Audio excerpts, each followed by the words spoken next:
Most people know him as the clumsy, silent man with a funny walk and a green Mini, but behind the mask of Mr. Bean is a man of staggering precision, deep curiosity, and mechanical obsession. Rowan Atkinson doesn't collect fame. He collects machines. And not just any machines, the kind most billionaires can't find, let alone appreciate. What if I told you that the man who built his career making people laugh, built a life around machines that most people don't even know exist? No press tours, no flashing cameras, just locked doors and engines whispering in the dark. So how does a man who avoids red carpets end up owning some of the most historic and powerful cars on the planet? And why does he keep so much of it hidden? The answer isn't money. It's something far more personal, and it starts where the spotlight ends. Rowan Atkinson never chased attention. In fact, he avoids it whenever possible. But there's one place where he lets himself be completely seen. Not by people, but by machines. His garage isn't a showroom. It's a workshop of reverence, designed not for display, but for connection. Each vehicle lives there like a living artifact, parked not in luxury, but in respect. For decades, Rowan has quietly built one of Britain's most meaningful car collections. He never needed headlines. His background explains it. Before comedy, Rowan studied electrical engineering, then earned a master's in control systems. His understanding of mechanics isn't surface level, it's surgical. He doesn't just drive, he listens. He doesn't just own, he studies. And unlike many collectors who rely on curators or consultants, Rowan's choices are shaped by a deep personal bond with the machines themselves. He's been known to rebuild, restore, even reprogram components to fit his exact taste. In this quiet obsession lies something rare, a collection that reflects thought, not wealth. His garage doesn't boast, it breathes, with rows of machines that whisper stories only he understands. And in every corner, one thing is clear. This isn't about impressing the world. It's about honoring the machines that shaped his own. Long before the world laughed with him, Rowan made a quiet decision that changed everything. It wasn't about scripts or stage lights. It was about a car. His first serious purchase after early success on British television wasn't flashy, but it was precise. Built for balance, tuned for power. It was the kind of machine that didn't need to shout to be heard. That car became the start of something much bigger. A gateway. As more money came in, so did opportunities to chase automotive fantasies. But Rowan didn't go the obvious route.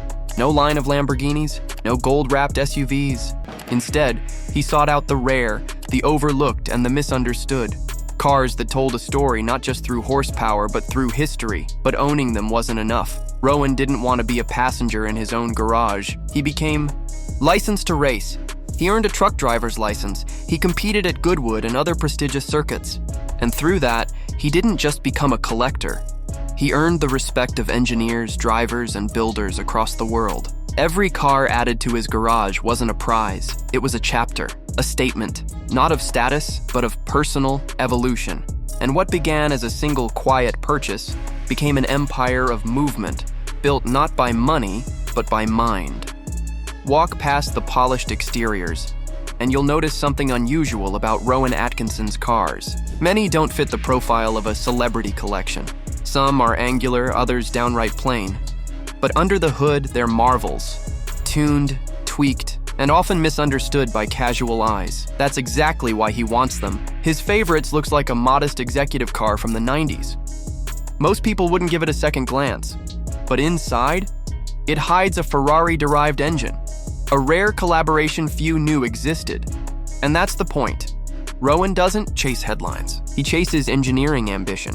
He's fascinated by contradiction. Cars that appear ordinary but drive like legends. He admires machines built with intention, not decoration. You won't find oversized spoilers or aftermarket flash in his garage. Instead, you'll find complexity in disguise, innovation buried beneath restraint. While others are drawn to brand power, Rowan is drawn to quirks, models that failed commercially, but thrived mechanically. Engines ahead of their time, transmissions with learning curves. The harder the machine is to master, the more likely it is to earn a space in his life. These aren't cars for social media. They're cars for solitude, for reflection. They demand patience and in return, offer something rare, a driving experience that feels alive. In a world obsessed with appearances, Rowan chose authenticity, and his garage reflects it in every gear. there's a car in Rowan's collection that almost didn't survive him. Years ago, on a rainy day at a heritage track event, he lost control of a machine tuned for much drier conditions. The crash was sharp, the repairs extensive. But instead of writing it off, he rebuilt it, not because it was rare, but because it mattered. That car now sits quietly under a soft cover, not as a trophy, but as a reminder. Machines break. So, do people. Both can return stronger. Then there's the one he let go and couldn't forget. Years passed. The world moved on, but he didn't. He tracked it down, repurchased it, and brought it back to the garage it once called home. Not for its market value, which had tripled, but because it had once carried him through a very specific chapter of his life. One, filled with transition, uncertainty, and personal growth.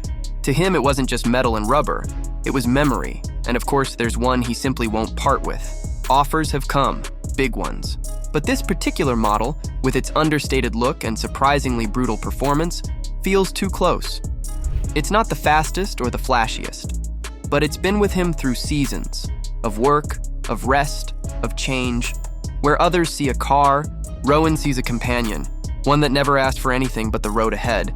But there was one machine that proved too powerful, too famous, and ultimately, too much. It was a masterpiece of speed. Dark red, sleek, and brutally efficient. He drove it hard as it was built to be driven. And in doing so, he crossed into a place few ever reach, the limits of control. The first accident was minor. The second nearly destroyed the car, and very nearly hurt him beyond repair. The vehicle was restored, but something shifted in Rowan. The joy had faded. What once thrilled him now followed him like a shadow. It had become a spectacle, parked outside hotels, chased by cameras, whispered about online. So he made a decision. Not driven by fear, not by money, but by clarity. He sold it, quietly. No press release, no auction fanfare, just a simple transfer of ownership. And as it left the garage, a piece of noise left with it. For a man who values silence, that mattered more than any number in a bank account. There's something he's never bought, and likely never will. A brand that dominates racetracks and magazine covers alike. Technically brilliant, globally respected. But to Rowan, it always felt like wearing a suit that didn't fit. The culture around it, polished, performative, loud, simply didn't reflect who he was. He said as much in interviews, with no bitterness, just a calm distance. The brand isn't the problem, it's the identity it projects. Rowan has always chosen machines that speak quietly, and this one simply never spoke his language. Beyond the engines and the engineering, Rowan's collection holds something far more rare, meaning. Each car carries a moment in time, a failure, a breakthrough, a question he once needed to answer. His garage is not a gallery, it's a diary made of steel and speed. He doesn't collect to impress, he collects to reflect. And while the world sees luxury, he sees discipline, a reminder of how focus, patience, and curiosity can outlast the noise of popularity. He drives not to escape, but to understand.